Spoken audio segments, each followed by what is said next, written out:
নমস্কার, সুনিতা দত্ত চ্যানেলে সবাইকে সুস্বাগতম। আজ একটা ছোট্ট টিপস নিয়ে আমি চলে এসেছি আপনাদের সামনে। পোলাও, নিরামিষ পোলাও। দেখুন, দেখতে থাকুন আমি কিভাবে পোলাওটা তৈরি করি। আমি এদিকে গ্যাসের ফ্লেমটা অন করে দিলাম। গরম হতে থাকুক, ততক্ষণ দেখা যাক আমি কি নিয়েছি পোলাওর জন্য। এখানে গোবিন্দভোগ চাল নিয়েছি 500 গ্রাম। জলে ধুয়ে জল ঝরাতে দিয়ে দিয়েছি।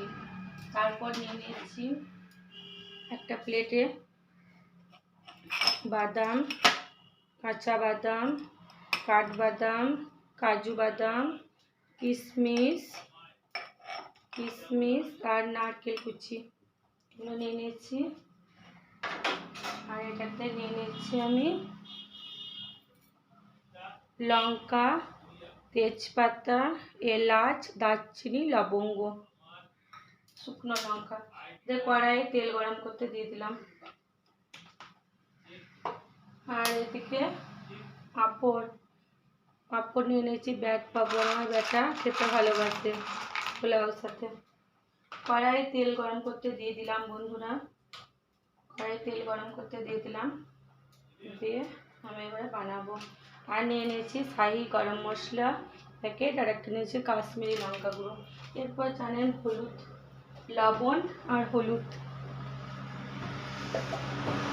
আর নিয়ে নিয়েছি এলাচ, দারচিনি, লবঙ্গ আর আদা লঙ্কা একটা পেস্ট বানিয়ে নিয়েছি, জিরে ধনে পেস্ট বানিয়ে নিয়েছি। ততক্ষণ দেখতে থাকুন বন্ধুরা কি করি আমি। তেল গরম করতে দিয়ে দিলাম।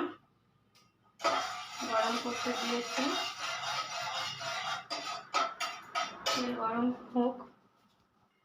তেল গরম হয়ে গেছে। প্রথমে আমি কাঁচা বাদামগুলো তেলের উপর ভেজে নিলাম।